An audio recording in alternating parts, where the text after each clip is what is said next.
Hello student, आपका स्वागत है परीक्षा मंथन का ऑफिशियल यूट्यूब चैनल पे। और आप देख रहे हैं इंग्लिश का लेक्चर, ठीक है। और मेरा नाम है अखंड प्रताप सिंह और मैं आपको इंग्लिश पढ़ाता हूँ, ठीक है। देखिए, हम लोग पढ़ रहे थे जो वो एडजेक्टिव पढ़ रहे थे, एडजेक्टिव पढ़ चुके हैं। एडजेक्टिव का प्रैक्टिस भी किया हम लोगों ने 3 क्लास तक, बहुत ही अच्छे से, बहुत ही डिटेल में प्रैक्टिस किया था। अब हम लोग जो पढ़ने जा रहे हैं वो एडवर्ब पढ़ने जा रहे हैं। देखिए, मैं आप लोगों को एडवर्ब के पार्ट नहीं समझाऊंगा, मैं आपको एडवर्ब का पार्ट नहीं समझाऊंगा। एडवर्ब में भी कई पार्ट होते हैं, adverb of manner, adverb of place, adverb of time, adverb of frequency, कई तरीके के एडवर्ब होते हैं, इंट्रोगेटिव एडवर्ब, ये सब एडवर्ब होते हैं।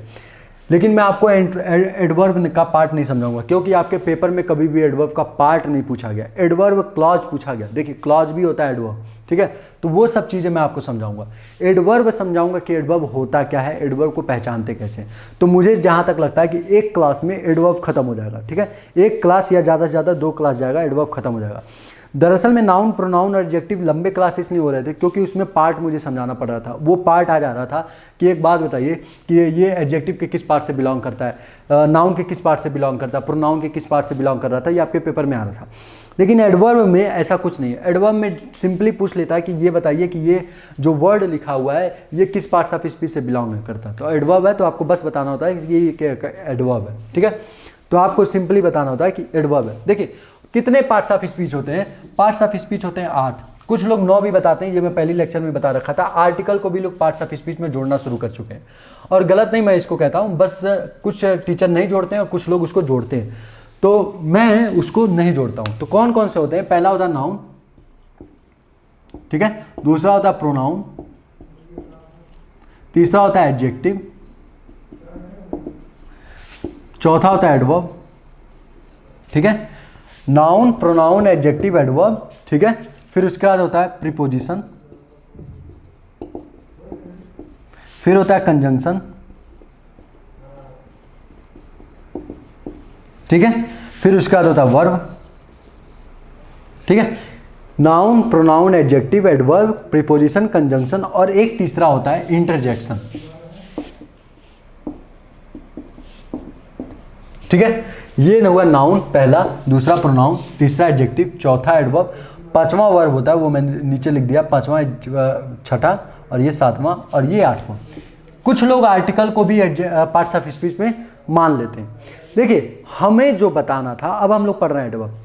नाउन और प्रोनाउन के बारे में जानकारी देने का काम कौन करता था? एडजेक्टिव।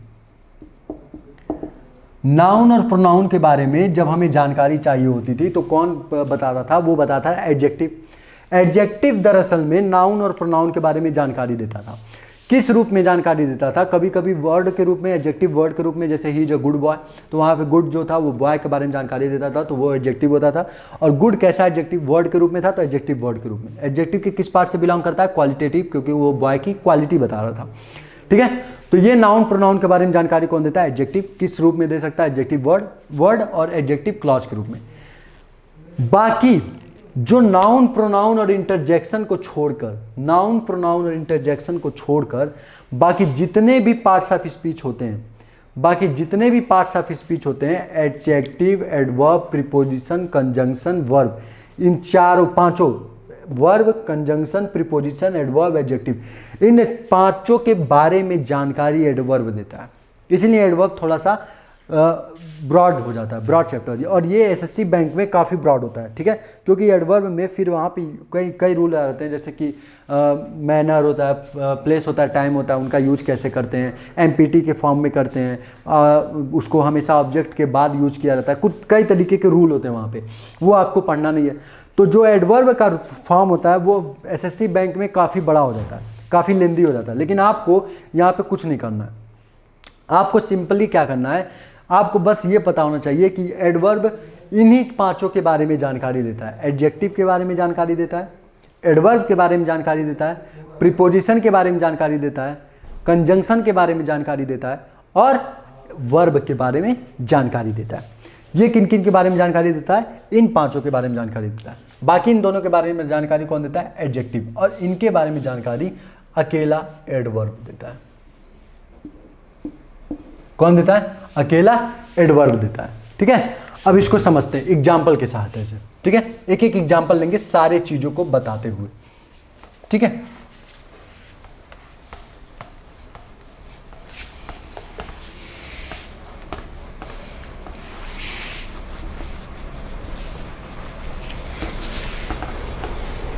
देखिए जैसे मैंने लिखा एग्जाम्पल, सी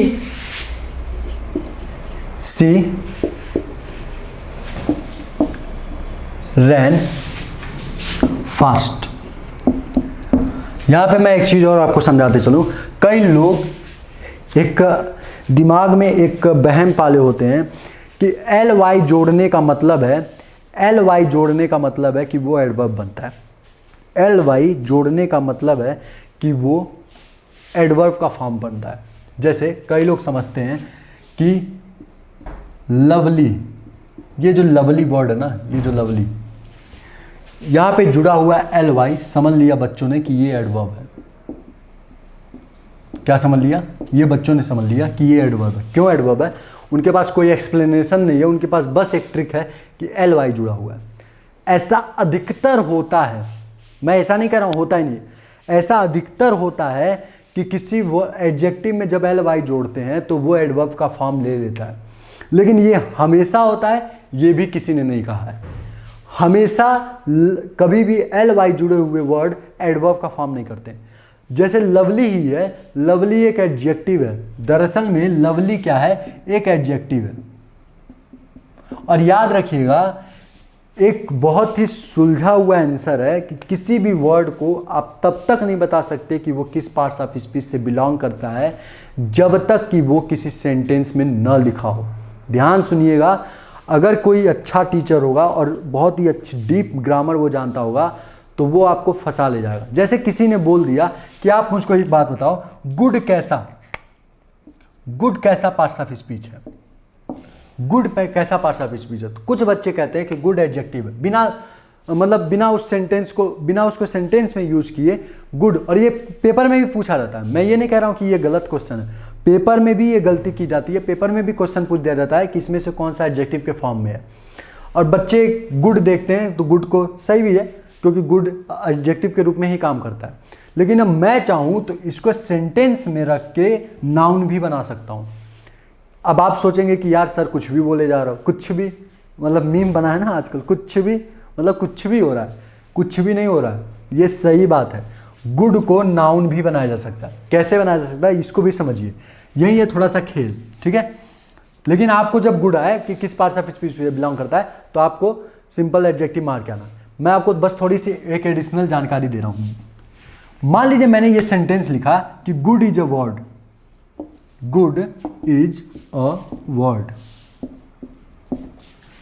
ये सेंटेंस मैंने लिखा कि गुड जो है वो एक शब्द है। अब मैं यहां पे गुड को एडजेक्टिव की तरह नहीं यूज किया हूं। मैंने क्या लिखा? Good is a word.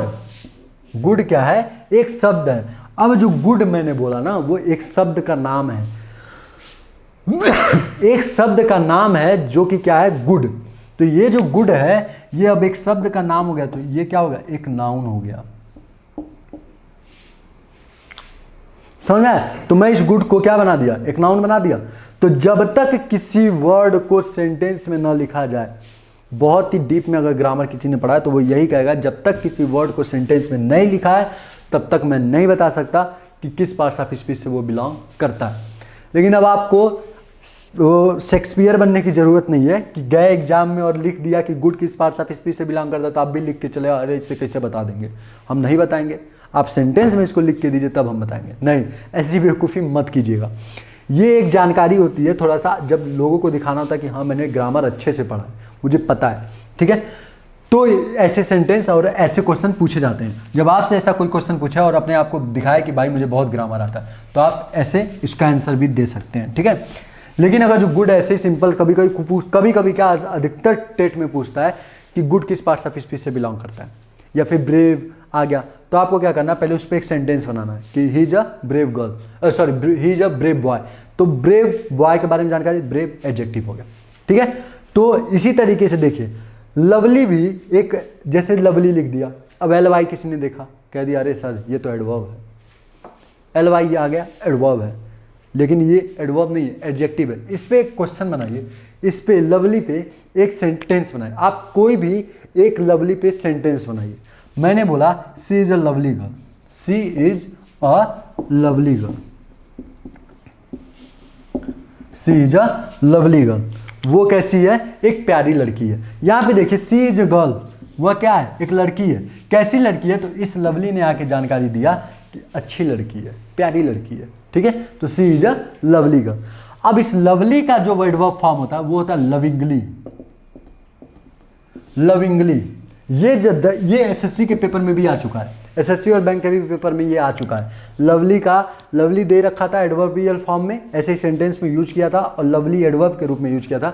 बच्चों को लगा कि हाँ सही है, लवली LY लगाया हुआ है, सही है, लेकिन दरअसल में लवली का एडवर्ब फॉर्म होता है लविंगली। सी स्माइल लविंगली, ठीक है, सी स्माइल लविंगली, ठीक है, तो ये सही हुआ। तो इसी तरीके से एक वर्ड होता है, मैंने ये इतना लंबा चौड़ा भाषण इसलिए दिया क्योंकि ये सेंटेंस में आपको बहुत जगह दिखेगा और कई लोगों को बोलते हुए भी आप सुनेंगे, सी रैन फास्ट नहीं फास्टली। क्यों? क्योंकि भाई हमें एडवर्ब का यूज करना है ना, और एडवर्ब में LY जुड़ा होता है। रट्टा मारे हो भाई, हम रट्टा मारे, हमें गर्व है कि हमने रट्टा मारा है। तो सी रैन फास्ट की जगह कुछ बच्चे के ऑप्शन में भी दिया रहेगा फास्ट गलती है, तो क्यों गलती है, ऑप्शन में एक दिया है कि इसको सही कीजिए फास्टली बना के, बच्चे तुरंत मारते हैं हाँ सी रैन फास्टली। क्यों? क्योंकि फास्ट के रूप में हमें एडवर्ब के रूप में चाहिए और फास्ट का एडवर्ब फॉर्म एडवर्ब फास्टली होता है। गलत, फास्टली दरअसल में कोई वर्ड होता ही नहीं है। अब जाके डिक्शनरी में सर्च कर लेना, फास्टली कोई वर्ड होता ही नहीं है। दरअसल में फास्ट खुद ही में एक वर्ड है, एक एडवर्ब है। फास्ट खुद ही में एक एडवर्ब है, तो फास्टली कोई वर्ड नहीं होता है। इसको समझ लीजिए कि फास्टली कहीं लिखा तो वो गलत है, उसको काट के आप पहले फास्ट बनाइएगा, ठीक है। अब इसको समझते हैं।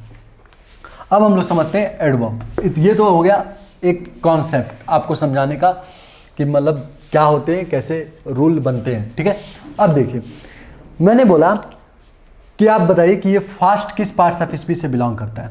ये फास्ट किस पार्ट्स ऑफ स्पीच से बिलोंग करता है, तो आपको क्या करना है, फास्ट को भूल जाइए। फास्ट को क्या करना है, भूल जाना है। क्वेश्चन पढ़िए, सी रैन, वह दौड़ती थी। रैन रन का सेकेंड फॉर्म है। रन का सेकेंड फॉर्म क्या है, रैन। वर्ब का सेकेंड फॉर्म जब यूज होता है तो वो पास्ट की बात बताता है, पास्ट इंडेफिनिट होता है। पास्ट की कोई घटना जब बताते हैं तो पास्ट इंडेफिनिट का यूज करते हैं और वो बनाते समय हम लोग वर्ब का सेकेंड फॉर्म लगाते हैं, ठीक है। तो सी रैन, वह दौड़ती थी। किसी ने क्वेश्चन पूछ लिया कैसा दौड़ती थी। अब आपको जो जानकारी देना है वो सी के बारे में जानकारी नहीं देना है, आपको जानकारी रैन के बारे में देना है। किसी ने क्वेश्चन ये पूछा है, आपने ये तो बता दिया कि वह दौड़ती थी। अब आपसे ये क्वेश्चन नहीं पूछा कि कौन दौड़ती थी, वह कौन थी, ये नहीं किसी ने पूछा है। अब जो क्वेश्चन आया है वो ये आया है कि कैसा दौड़ती थी, दौड़ने के बारे में बताइए। धीमा दौड़ती थी, तेज दौड़ती थी, लड़खड़ा के दौड़ती थी, कि कैसा दौड़ती थी। अब जानकारी जो मांगी गई है वो दौड़ने के बारे में मांगी गई है, तो आपने उत्तर दिया कि नहीं भैया तेज दौड़ती थी, ठीक है।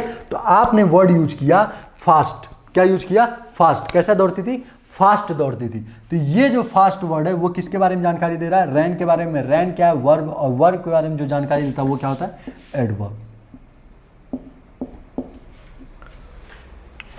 तो समझ में आया, फास्ट क्या होगा, एडवर्ब होगा। क्यों होगा, क्योंकि इसने एक वर्ब के बारे में जानकारी दी है और वर्ब के बारे में जानकारी बस एडवर्ब दे सकता है, ठीक है। नेक्स्ट एग्जांपल लेते हैं। नेक्स्ट एग्जांपल, इसी सेंटेंस में हम लोग क्या करते हैं, सी रैन वेरी फास्ट कर देते हैं, ठीक है। और मैं आपको एक एक चीज समझाते जा रहा हूं, रिलेट कीजिएगा। सी रैन वेरी फास्ट, सी रैन वेरी फास्ट। अब इस सेंटेंस को भी समझते हैं। मैंने बोला भाई वह दौड़ती है, आपको बताना है कि वेरी क्या है और फास्ट क्या है। फिर से रिलेट कीजिएगा, सी रैन वेरी फास्ट, आपको बताना है कि वेरी क्या है, फास्ट क्या है, ठीक है। तो अब आप फिर उन दोनों को भूल जाइए। वह दौड़ती थी, कैसा दौड़ती थी। क्वेश्चन पूछा दौड़ने के बारे में कि कैसा दौड़ती थी, किस तरीके से दौड़ती थी, आपने उत्तर दिया फास्ट दौड़ती थी, तेज दौड़ती थी। तो रैन क्या था, वर्ब। ये क्या है, वर्ब। वर्ब के जानकारी कौन देता है, एडवर्ब। तो फास्ट क्या हो गया, एडवर्ब हो गया। अब किसी ने पूछ दिया कि वह दौड़ती थी, कैसा दौड़ती थी, तेज दौड़ती थी। किसी ने फिर एक एडिशनल क्वेश्चन उस एडवर्ब के बारे में जानकारी लेना चाहा कि कितना तेज दौड़ती थी। अब उसकी इंटेंसिटी बताइए कि दौड़ती तो तेज थी, लेकिन कई लोग कई तरीके के तेज दौड़ते हैं, कई लोगों का स्पीड कई तरीके से होता है। तो अब ये जो है उस एडवर्ब की इंटेंसिटी के बारे में जानकारी लिया गया कि वो दौड़ती थी, कैसा दौड़ती थी, तेज दौड़ती थी। लेकिन किसी ने आके फिर पूछ लिया कि कितना तेज दौड़ती थी, तो अब इस एडवर्ब के बारे में फिर जानकारी किसने दिया, वेरी ने, कि बहुत तेज दौड़ती थी। वह दौड़ती थी, कैसा दौड़ती थी, तेज दौड़ती थी। वर्ब के बारे में जानकारी दिया, फास्ट ने, फास्ट हुआ एडवर्ब। अब फिर पूछा कि कितना तेज दौड़ती थी, तो वेरी आके इस फास्ट के बारे में एक एडिशनल जानकारी दिया कि तेज दौड़ती थी। तो ये वेरी एक एडवर्ब के बारे में जानकारी दे रहा है, तो ये वेरी भी क्या हो गया, एडवर्ब। अब अंतर बस इतना है कि ये एडवर्ब के किसी और पार्ट से बिलोंग करता है, ये एडवर्ब के किसी और पार्ट से बिलोंग करता है। समझ में आ रहा है? ये एडवर्ब के किसी और पार्ट से बिलोंग करता है, ये एडवर्ब के किसी और पार्ट से बिलोंग करता है। जहां पे ये भी समझते चल रहे हैं धीरे धीरे। सी रैन, वह दौड़ती थी, कैसा दौड़ती थी, मैनर बताइए, धीरे की तेज, तो आपने उसका मैनर बताया कि तेज दौड़ती थी, तो एडवर्ब ऑफ मैनर हो गया। मैं लिखवाऊंगा नहीं है क्योंकि आपके क्वेश्चन में नहीं आया है, लेकिन समझा दे रहा हूं। एडवर्ब ऑफ मैनर हो गया, मैनर बताया कि किस तरीके से दौड़ती थी, तो तेज दौड़ती थी। फिर क्वेश्चन पूछा कि कितना तेज दौड़ती थी, तो वेरी ने आके इसके बारे में, एडवर्ब ऑफ मैनर के बारे में जानकारी दी कि बहुत तेज दौड़ती थी। तो ये जो वेरी है, इस एडवर्ब की डिग्री बताया, तो एडवर्ब ऑफ डिग्री हो गया। लेकिन है दोनों क्या, एडवर्ब ही। तो पहले क्या समझाया, वर्ब के बारे में जानकारी देने वाला भी एडवर्ब हुआ, और एडवर्ब के बारे में खुद जानकारी देने वाला भी क्या हुआ, एडवर्ब हुआ। दो चीजें समझ लिया, वर्ब के बारे में और एडवर्ब के बारे में जानकारी देने वाला। नेक्स्ट लेते हैं,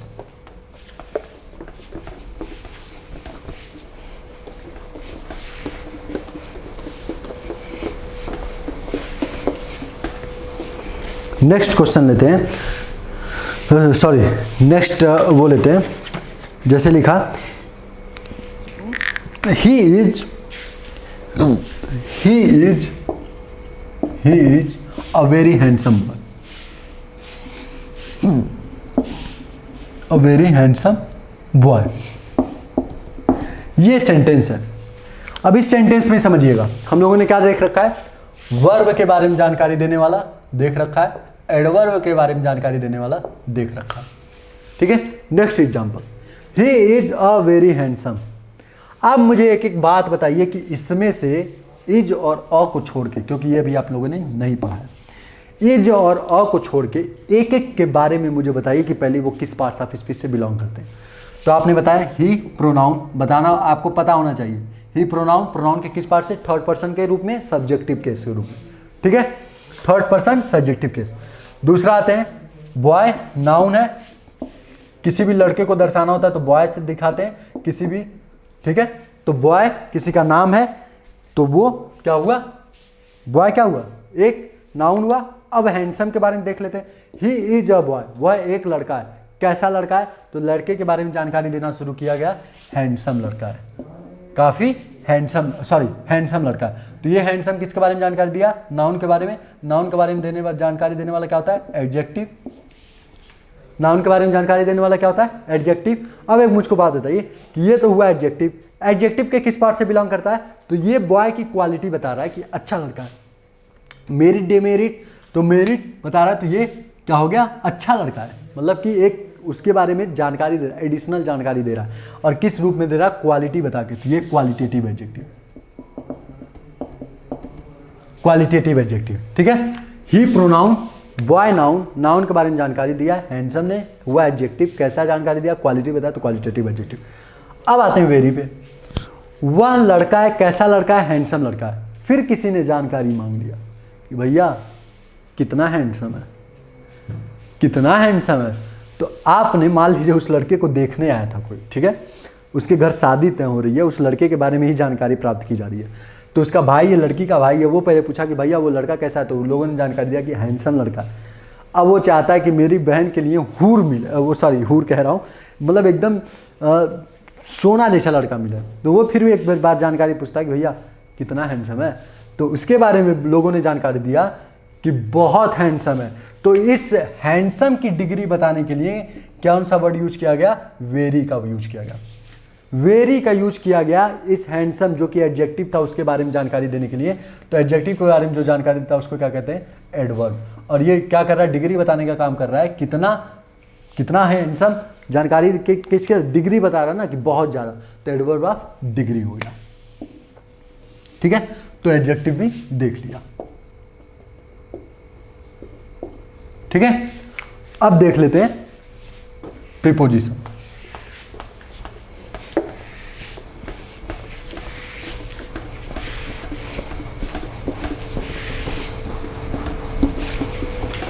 ठीक है, अब देख लेते हैं प्रीपोजिशन।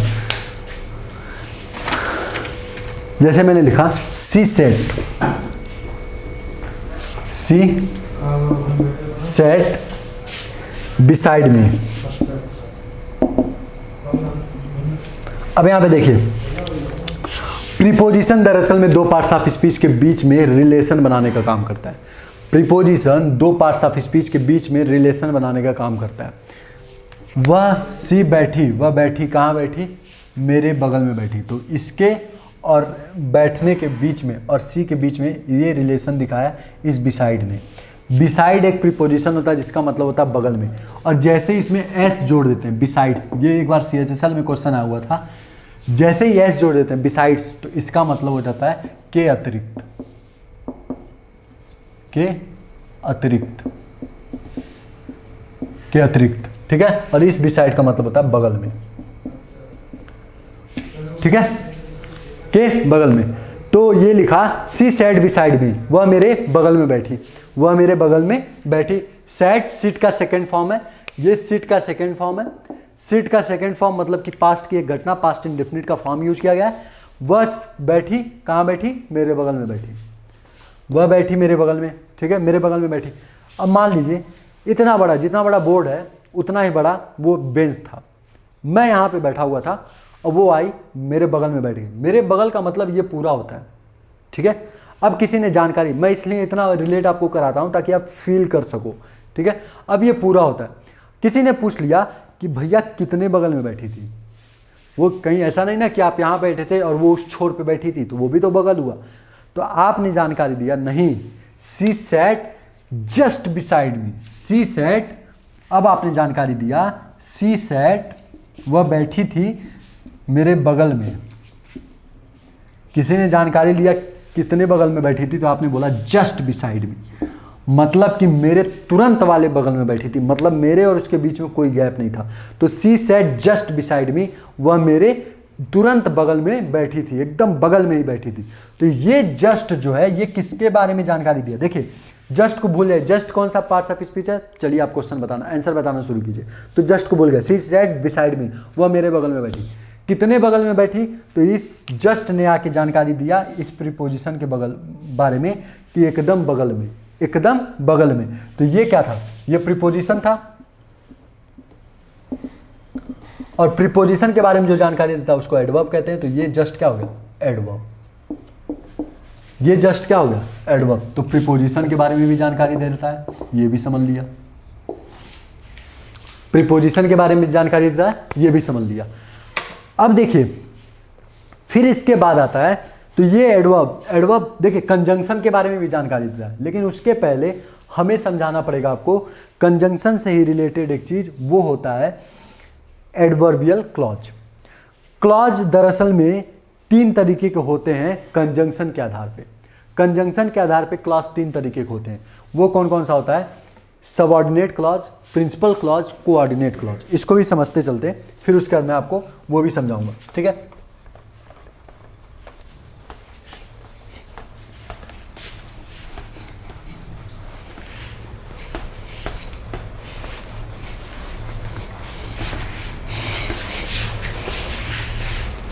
देखिए क्लॉज, क्लॉज किसके आधार पे बता रहा हूं, समझिएगा इसको ध्यान से। क्लॉज मैं बता रहा हूं कंजंक्शन के आधार पे, on the basis of conjunction. एक होता है प्रिंसिपल क्लॉज, प्रिंसिपल क्लॉज। दूसरा होता है सबऑर्डिनेट क्लॉज, और तीसरा होता है coordinate clause.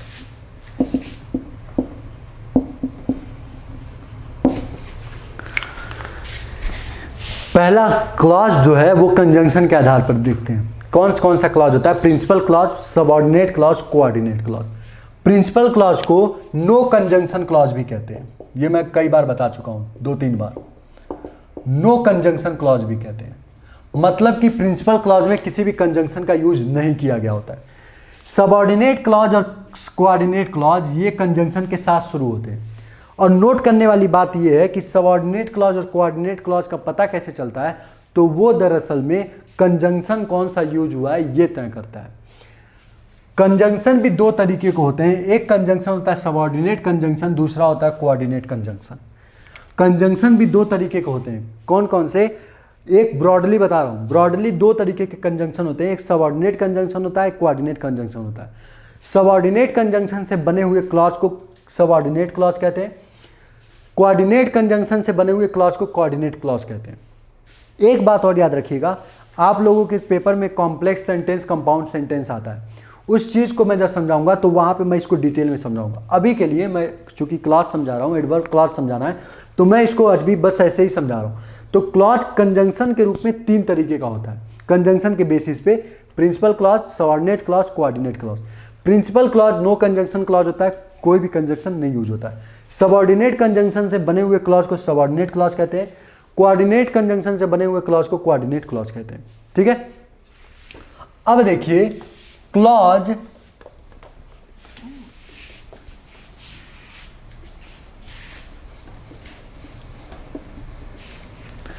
Clause parts of speech के हिसाब से, सॉरी,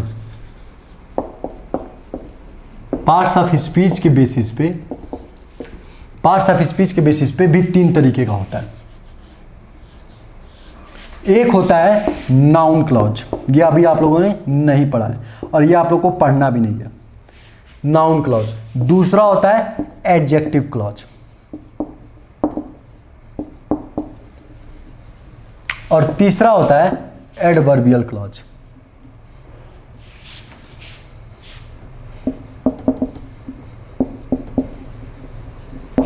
ये 3 क्लॉज होते हैं। पार्ट्स ऑफ स्पीच के आधार पर देखें तो क्लॉज 3 तरीके के होते हैं, noun clause, adjective clause, adverbial clause. ये 3 क्लॉज होते हैं, जिसमें से ये आपको पढ़ना नहीं है, टाइम नहीं वेस्ट करेंगे, लेकिन मुझे लगता है कि मैं आपको बता जाऊंगा किसी न किसी दिन फ्लो में। एडजेक्टिव क्लॉज हम लोगों ने बहुत ही डिटेल में समझा है जब हम लोग रिलेटिव प्रोनाउन पढ़ रहे थे, हु, हुम, हुज का प्रयोग कर रहे सीख रहे थे, तो वहाँ पे हम लोग एडजेक्टिव क्लॉज ही देख रहे थे। और उसमें जब जिस नाउन के लिए एडजेक्टिव क्लॉज का यूज कर रहा था वो अगर काम करने लग रहा था एडजेक्टिव क्लॉज में, तो हु का यूज उस पर काम हो रहा था, हुम का यूज कर रहे थे। और अधिकार दिखाना रहता था तो एडजेक्टिव क्लॉज में उस नाउन का अधिकार दिखाना होता था तो हुज का प्रयोग करते थे। अब एक आता है एडवर्बियल क्लॉज, ये आपके पेपर में आता भी है, ये आपको समझना भी है। एडवर्बियल क्लॉज कुछ नहीं होता है, दरअसल में ये भी जानकारी देता है उन्हीं 5 के बारे में। कौन कौन सा? एडजेक्टिव, एडवर्ब, प्रीपोजिशन, कंजंक्शन और खुद एडवर्ब।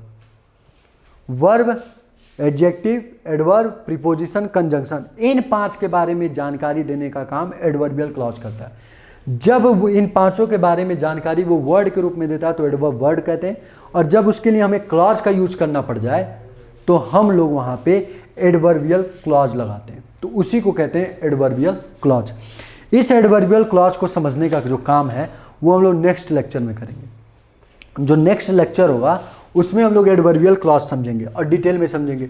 अभी के लिए अगर जो मैं इसको समझाने लगा तो रस हो जाएगा, ठीक है, और मैं इसको समझाऊंगा। और देखिए यही लास्ट क्लॉज एडवर्बियल क्लॉज होगा, जो हम लोग का सब्जेक्ट, जो हम लोग का वो होगा एडवर्ब का क्लास होगा, वो नेक्स्ट क्लास ही लास्ट होगा, क्योंकि हम लोग को एडवर्ब के बारे में ज़्यादा जानकारी नहीं लेना है, हमें बस पता होना चाहिए कि कौन सा वर्ड एडवर्ब कैसे होता है, बस ये पहचानना हमें आना चाहिए। तो वो क्वेश्चन से प्रैक्टिस से हम लोग समझेंगे, क्योंकि मैं तो यहाँ समझा रखा हूँ आपको, 4 एग्जाम्पल दिया, चारों को डिटेल में समझाया कि कैसे एडवर्ब हम लोग पहचानते हैं। अब जो बचा है एडवर्बियल क्लॉज, उसको भी हम लोग समझेंगे, ठीक है, कल डिटेल में समझेंगे। उसके ऊपर भी 3-4 क्लॉज एग्जाम्पल देखेंगे, और वहीं पे मैं समझाऊंगा आपको कंजंक्शन के बारे में एडवर्ब कैसे जानकारी देता है, ठीक है, तो वहाँ पे भी हम लोग उसको समझेंगे, ठीक है। तो आज के लिए बस इतना ही रखते हैं।